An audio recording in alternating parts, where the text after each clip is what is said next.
Barakatah Yahweh, Barakatah Yahweh Shai, Barakatah Yahweh, Barakatah Yahweh. Back again with another video. Okay. The title of this video, will be The Lord Will Allow Us to Reclaim What's Ours by His power and by the power of Yahweh and by Hashem Yahweh Shai. As a matter of fact, the Lord Yahweh Shai will be the one leading the charge with the 144,000 of the elect behind him. See, because right now, everything that's going on in the earth, see, Israel, we broke the laws. So, pursuing the Deuteronomy, the 28th chapter, starting down at the 15th verse, it goes into the curses. The reason what would happen to Israel if they didn't keep the laws of the Most High, which Israel we didn't. So we got punished. And the Lord promised that in the book of Deuteronomy, the 28th chapter. Okay. So from that point on, from back then, during the time of Moses and Aaron, we've been screwing up ever since then. Even though the Lord gave us the kingdom, we went into different captivities. We went into captivity, the Babylonian captivity, the Persian and the Mede captivity, the Syrian captivity. We was, and in each captivity we would cry unto the Lord. The Lord would deliver us. But then right after we were delivered from captivity, we would go off again. But all that was done as an overall lesson.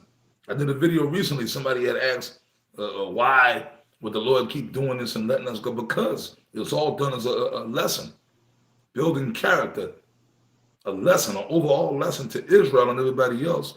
And also, too, to show his power.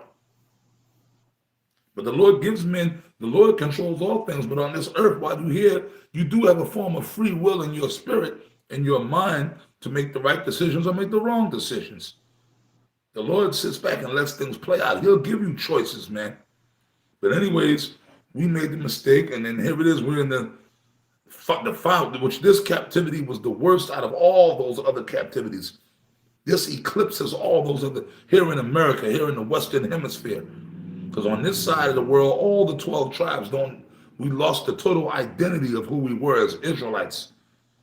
Okay? When the so-called Negroes, well, first of all, when the Northern Kingdom, the tribes of Ephraim, Gad, Reuben, Issachar, Simeon, Zebulun, when we came out of the Syrian captivity and came over here on those ships, okay, 2,500 years ago, the purpose of us coming here was to so-called keep the laws of the Most High, because we were in that captivity, we couldn't keep it.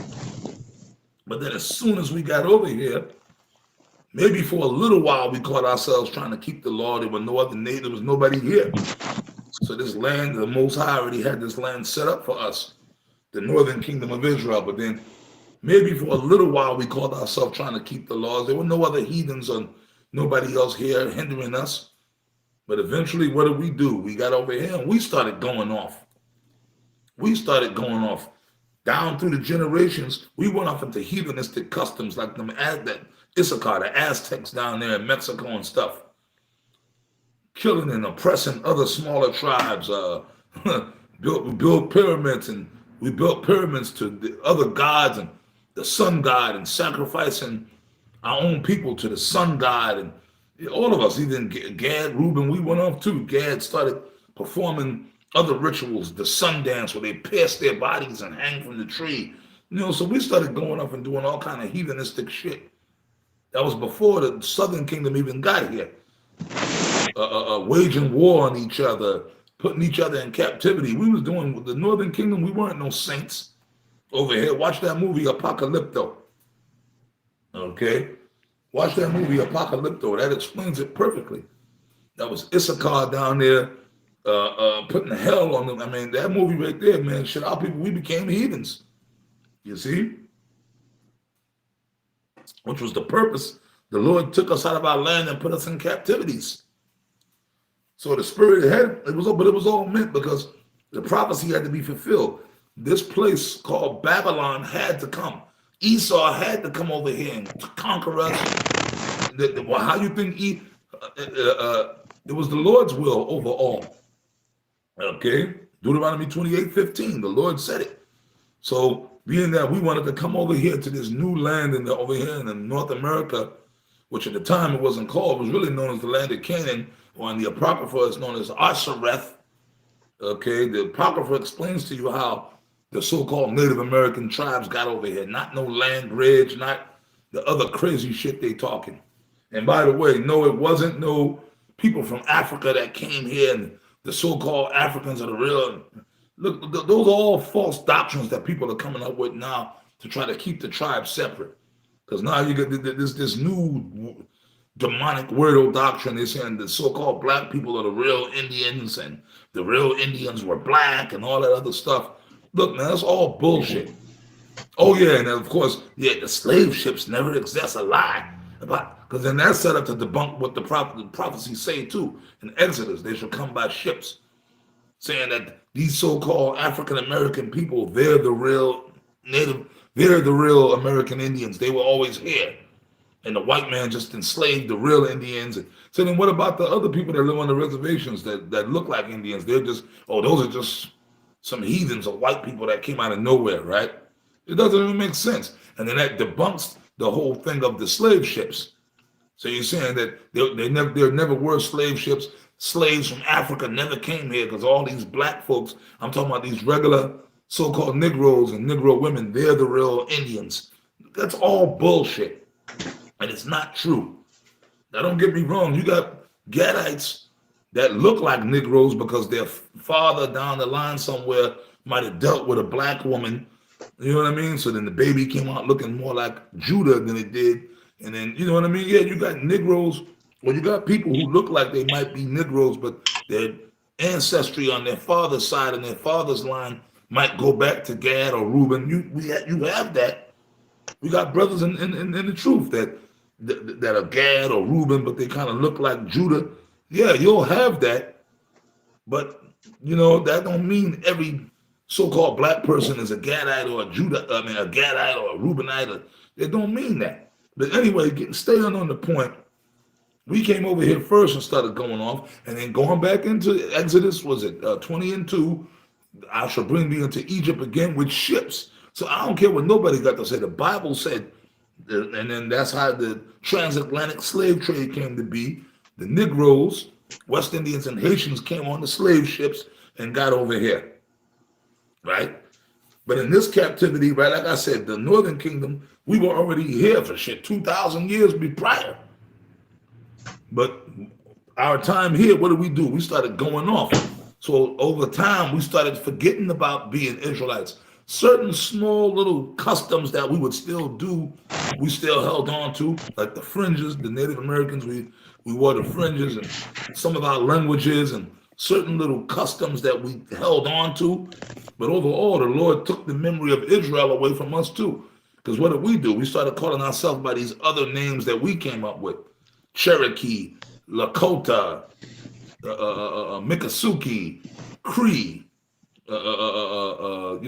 Chumash. You know, you meet somebody, no, I'm a Blackfoot Indian, I'm a Comanche Indian, and I speak Comanche, which all those languages we speak go back to the Hebrew anyway. But the Most High took the memory out of us too. Some of the customs and some of the things we did or do still kind of relate back to our ancient Israelite culture. But overall, the Northern Kingdom, we lost it too. Issachar, Ephraim, we all lost it. And then when the so-called Negroes came over here in captivity, slavery is what beat the memory of being Israelites out of them. Brainwashing by Esau. Torture. You see what I'm saying?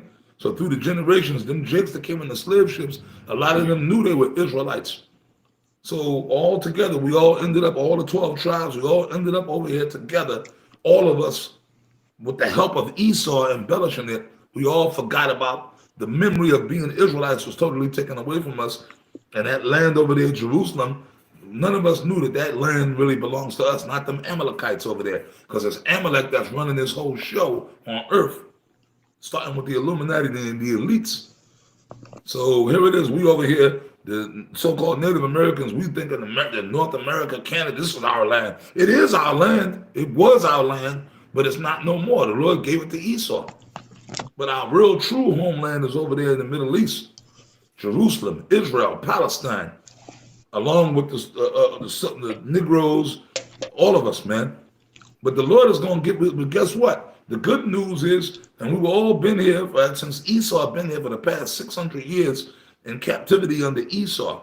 But as we know, pursuant to what right here, Amos 9 and 8, behold, the eyes of the Lord Yahweh, while Yahweh shall upon the sinful kingdom, and I will destroy it from off the face of the earth. Okay, saving that I will not utterly destroy the house of Jacob.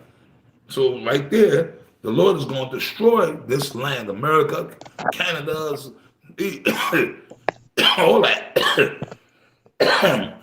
Okay, Mexico, this so-called North America is going to be destroyed. And the scriptures say no man is going to dwell here. So as a memorial of this captivity. But we're going to get all the other parts of the earth. We ain't all just going to be cooped up in Jerusalem either. We're going to go to other planets, man. The scriptures, the Yahweh Shai said, in my Father's house there are many mansions. So we're going to be wherever we want to be. We're going to have the spiritual power, new bodies. But that all starts with the elect. But when Yahweh Shai comes back and destroys this sinful kingdom, and it said he will not utterly destroy the house of Jacob, meaning the house of Jacob is going to be destroyed too, the majority of Jacob, because they too gone. Zechariah 13 and 8. So it's in the scriptures. It's telling you in the scriptures that not all Israel is going to be saved on this trip. There's going to be a large portion of Israel, because they're too far gone. Look at over here in North America. Right? The majority, you got, the majority of these so-called Negroes and some of you Latino tribes too, y'all totally have embraced this alphabet people culture. And if you haven't done that, you just a demon or a weirdo, or you just wicked, or you gang banging or selling drugs, or you committing adultery, whatever it might be. And the women, we ain't even gonna get into the women. These Israelite women of the tribes, they're totally gone. Okay? You see what I'm saying? But the Lord, after he destroys this, when Yahweh Shai come back with those angels and drop this place, okay, and he delivers the elect, the 144, under the leadership of Yahweh Shai and King David, under Yahweh Shai, okay, when the 144 come down on those chariots with the new superhuman bodies, hey man, the Lord, under the guidance and rulership of Yahweh Shai and King David, they're gonna lead us back to Jerusalem, and along the way, we're gonna go around collecting all the nations and collecting the dispersed of our people, the Israelite foreigners that are of the elect. They're gonna come along with us. I'm gonna read that in Isaiah, but let me read this. But the final stop is gonna be Jerusalem, because the missiles are gonna destroy that land over there in Jerusalem too, because Amalek is over there. So Jerusalem, Israel, that land where Amalek is, that the missiles are going to hit that target too. So it's going to be totally destroyed, but that's going to be built back up by our slaves. We're going to reclaim that. That's home base. That's our sacred land that the Most High gave us during the time of Moses, man. Okay? That we had to fight for. So you think we ain't going to get that back? We're going to be back. The real Israelites are going to be back in their land. Right, so that's hence the title. But I'm going to read Amos 9 and 11. And in that day will I raise up the tabernacle of David, which is fallen, and close up the breaches thereof. That's right. The tabernacle of David represents King David himself. He's going to be back on the earth again. And close up the breaches, meaning there ain't going to be no tribal differences no more. All the 12 tribes, ain't going to be no more black people calling Mexicans wetback, Mexicans calling black folks mayate, and all that tribal, that's going to be gone. That's going to go away with the 2/3, man. We're going to be a united nation again.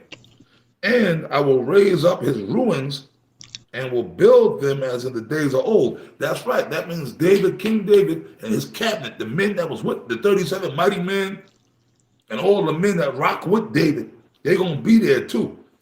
And build as in the days of old. So which means King David, he gonna have to go back to Jerusalem. Okay, I'm gonna read this real quick.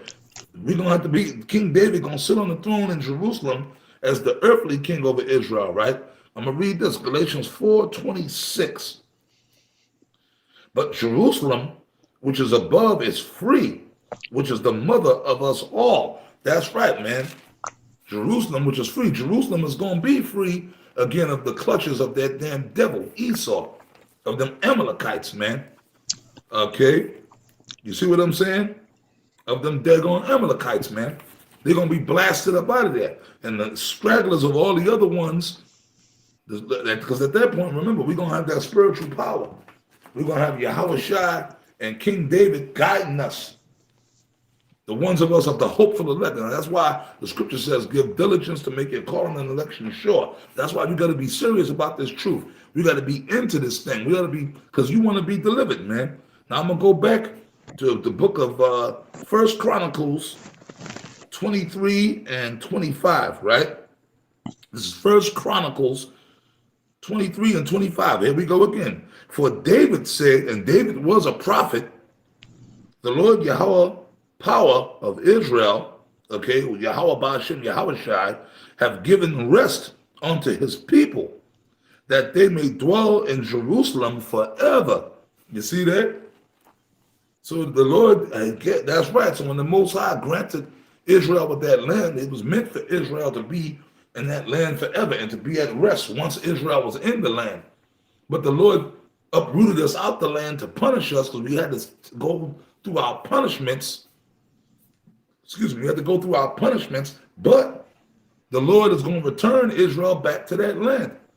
Okay? I just read in Amos where the Lord said, look, man, he's going to raise up King David again and build it as in the days of old. Then I read Galatians. It says Jerusalem that's the mother of us all. That's the homeland. That's where the Garden of Eden was. That's the center. That's the center of the earth, man, as they say. That's the Mecca of the earth, what it's going to be again when the real Israelites are there. And Amalek is going to be dragged back into slavery, back into Jerusalem, starting with the elites, and they're going to build it back up for our purposes. Now, I'm going to end off with this. Isaiah 14 and 1. We've read this a few times and broke it down. This is a scripture a lot of you brothers got to understand. For the Lord Yahweh Yahushua will have mercy on Jacob and will yet choose Israel. And yet choose Israel, the real Israelites. First of all, them Amalekites are not Israelites. They're Edomites, Amalekites. They're opposers. And set them in their own land. What's the land? I read Galatians 4:26. Is the mother of Jerusalem, is the mother of us all. Of who? The Israelites. The Israelites. That's our land where we come from, where the Lord, that's our homeland. And the strangers will be joined with them, and they shall cleave to the house of Jacob. That's right. Cleave, meaning what? The Israelite foreigners, the ones of our people that are dispersed amongst the other nations, that don't know that they're Israelites. You see what I'm saying? When the Lord raised up the 144, they're going to gather the ones of our people, and those will be the members of the elect primarily. And we're going to be back. They're going to cleave onto us. Okay? So we're going to have that land. Then when you go to the second verse, that's going into putting the other nations in captivity. So we're going to return onto our land with the elect of the Israelite foreigners, because hey, they got to come back. They got to be grafted back in too. You see what I'm saying? They got to be grafted back in too. So we will, the Lord, by the power of Yahushua, Yahweh and Yahushua, we will reclaim what's ours, primarily our inheritance. Your inheritance represents your land, starting with that land over there where them Amalek is, them devils are, and the whole earth. So with that, I'm going to say shalom.